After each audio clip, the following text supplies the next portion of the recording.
Hello बच्चों, इस पाठ के वीडियो के भाग 3 में हमने सूक्ष्म भेद वाले एकार्थक शब्दों के बारे में अध्ययन किया था। आज हम समरूप भिन्नार्थक शब्दों के बारे में अध्ययन करेंगे। समरूप का मतलब होता है समान दिखाई देने वाले, भिन्नार्थक मतलब अलग अलग अर्थ देने वाले शब्द।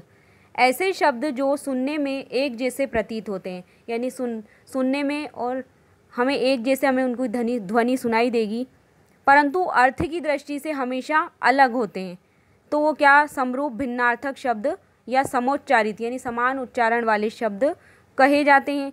ऐसे शब्दों में अक्षर या मात्रा का थोड़ा सा अंतर होता है, अतः इनके प्रयोग में पर्याप्त सावधानी बरतनी चाहिए। जैसे यहाँ कुछ चित्र भी दिए गए हैं, ग्रह और गृह। ग्रह में देखो र पदेन की मात्रा लगी गई है ग में, और जो गृह दिया हुआ है उसमें ऋषि की मात्रा लगी गई है। अब यहाँ पर ग्रह का मतलब होता है नक्षत्र और गृह का मतलब होता है घर, यानी थोड़ा सा यहाँ रूप बदलने पर इसका अर्थ भी बदल गया है। सुत और सूत। सुत का अर्थ होता है बेटा और सूत का अर्थ होता है सारथी। यहाँ सिर्फ एक मात्रा का अंतर है, छोटे ऊ की मात्रा और बड़े ऊ की मात्रा। छोटे ऊ की मात्रा यदि हम लगा देंगे तो सुत का अर्थ होगा बेटा और बड़े ऊ की मात्रा का अर्थ सारथी यानी कि रथ चलाने वाला। यहाँ कुछ और शब्द भी दिए गए हैं, उन्हें हम पढ़कर समझते हैं। अंक और अंग। क और ग का अंतर दिया गया है। क अंक में क लगा देंगे तो गोद इसका अर्थ हो जाएगा, और अंग का अर्थ होता है शरीर का एक भाग। अचार और आचार। अचार का अर्थ होता है खाने की वस्तु, किसी भी प्रकार का अचार हो सकता है। आचार का अर्थ होता है आचरण या व्यवहार। अभिराम और अविराम। थोड़ा सा ही इसमें अंतर दिया गया है भ और व का। अभिराम का मतलब होता है सुंदर और अविराम का मतलब होता है बिना रुके। अवधि और अवधि। अवधि में अगर छोटी की मात्रा लगा दी तो उसका अर्थ सीमा हो जाएगा, और अवधि एक भाषा का नाम भी होता है। अवलंब और अविलंब। अवलंब का अर्थ होता है सहारा और अविलंब का मतलब होता है शीघ्र या जल्दी। अंतर और अंदर। अंतर का अर्थ होता है हृदय या फर्क। अंदर का अर्थ होता है भीतर। अब इसमें त और द का अंतर दिया गया है। अपेक्षा और उपेक्षा। अपेक्षा का मतलब होता है इच्छा या दो वस्तुओं में तुलना। उपेक्षा का मतलब होता है निरादर या अवहेलना। अली और अली। ल में मात्रा का अंतर दिया गया है, छोटी ई की मात्रा और बड़ी की मात्रा। छोटी ई की मात्रा वाला अली का अर्थ होगा भौरा, और अली का अर्थ होगा सखी या सहेली। फिर आसमान, असमान और आसमान। असमान मतलब जो बराबर न हो, और आसमान मतलब होता है आकाश। उपयुक्त और उपर्युक्त। उपयुक्त का अर्थ होता है ठीक, और उपर्युक्त का मतलब होता है ऊपर कहा गया, यानी थोड़ा सा एक शब्द का अंतर, मात्रा का अंतर।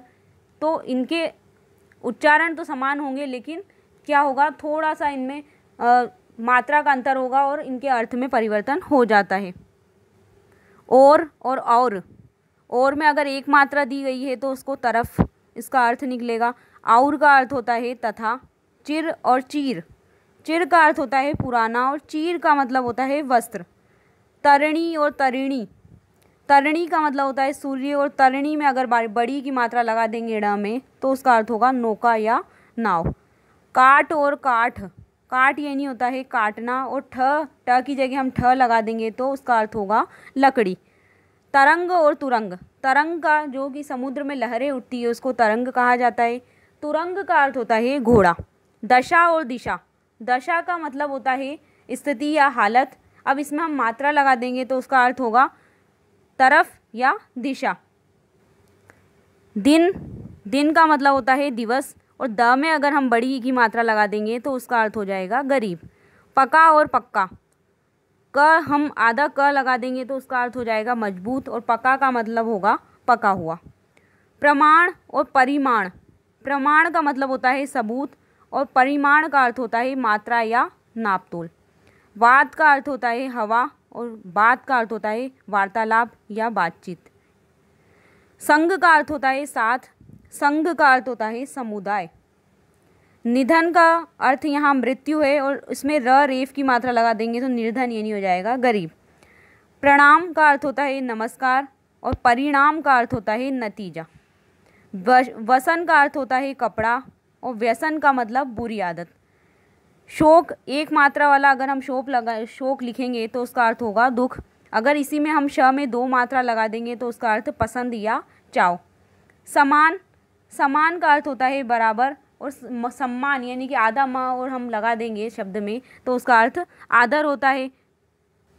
इस प्रकार सुनने में एक जैसे शब्द जो कि हमें एक जैसे प्रतीत होते हैं, लेकिन इनके अर्थ में अंतर होता है, चाहे एक थोड़ा सा एक शब्द का अंतर हो या मात्रा का अंतर हो, तो इन्हें हम समरूप भिन्नार्थक या समोच्चारित भिन्नार्थक शब्द कहते हैं, यानी इनका उच्चारण भी एक समान होता है। इस प्रकार हमने समरूप भिन्नार्थक शब्दों के बारे में अध्ययन कर लिया है। इस पाठ के वीडियो के भाग 5 में हम अनेकार्थी शब्द के बारे में अध्ययन करेंगे। धन्यवाद।